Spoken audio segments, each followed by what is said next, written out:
Darrell, another week, another league game. It'll be on 9th in the season. How are you feeling going into the match against Scunthorpe? Yeah, we're in confident mood. It's nice to put back-to-back wins together. Nice to get the monkey off our back. So the lads have been positive and been a good week's work on the training ground. But like I always keep saying, it's always on to the next game. Prep's been good, so we look forward to it. If we're going into the game, we could potentially make it 3 away wins in the league on the bounce, 2 wins on the bounce in the league. How important is it, as you said, to keep the players grounded going into these type of fixtures when you're coming up with a bit of kind of a good run of form? I think it's more journalists, to be honest with you. I don't like, I like Dan, and but I don't like counting anything. I don't count any chickens. It's about just taking care of the game. It's a tough game. Scunthorpe, a decent team. Probably haven't had the points return. Haven't lost many games. They've drawn a few. So we know it's going to be a tough game. So I hate looking ahead. I hate looking ahead of anything from the first minute to the last minute of Scunthorpe, to be honest with you, because that has to be our focus. It's not about if we do this, if we do this. Nah, that's when people get carried away from me. We just focus on the game. That's what's programmed into my mind and my players. We're on to the next game, and that's Scunthorpe, which will be a tough challenge. I think the club's not won there for quite a few years. So that tells you how difficult it's been for previous teams of ourselves not to win a game down there. For I think 1986, someone's mentioned it to me. So we're expecting a tough task. And especially where they are in the league. Obviously, 9 games in, you can't really judge teams where they are at the moment. But they'll be looking to kind of right wrongs and to get a win on the board for themselves. Is it difficult going into that, knowing that? Well, listen, every team's looking for momentum. You've seen what back-to-back wins shoots you up the table at this level. All the games are very, very competitive, and I've said this now, and it's been for a while, for a good few years, and we're still early doors into the campaign. But the bottom teams can beat the top teams. It's not a problem. Everyone has competitive squads in this division. We know how difficult it is to get out of the division. So it's one of those for me. Scunthorpe will be a tough test.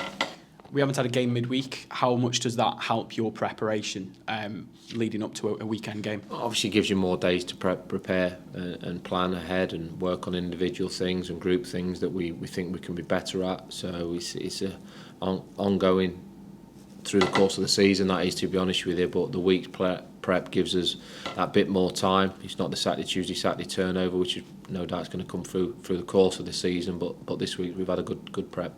Last week after the game, you mentioned, and it was asked of how well the newer lads are kind of bedding in together. Obviously, it was a wholesale changes in the club. We've had people like Lewis Cass, Ben Garrity, James Wilson, who fans have really taken to heart.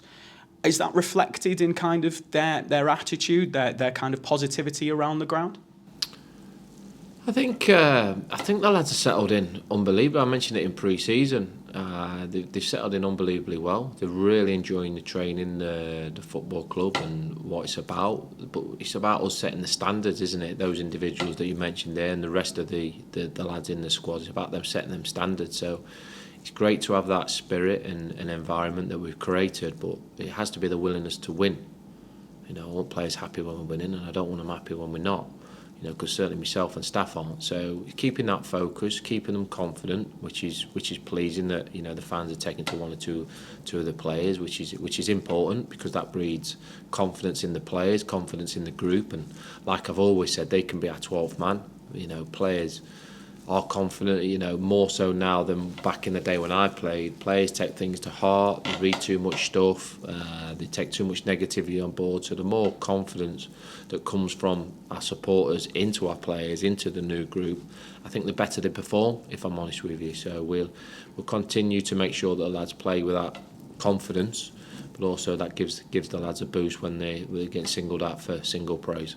You've also said that sentiment can't go into kind of choosing a team, and you will pick your team based on the opposition, not on sole performances after 1 or 2 games. And on the flip side, the players have actually said, well, we enjoy that because every day you don't know coming into training what's going to happen. You're working 110%, and everybody's doing that around the ground, and they've got that team mentality.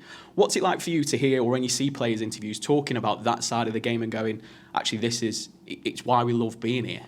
Well, they have the understanding, when we first come together and the whole squad's together, they have an understanding of how I work and how we work as a group, and that it's not individuals, it's collectively as a group, and that we all need to be focused and we could all be ready to play the next game. That's so important. And the drivers of that have been the ones that have not been in the team in the last few weeks. They're driving the standards in training. They're not energy zapping around the place. They're not sulking because they're not in the team. I won't have that.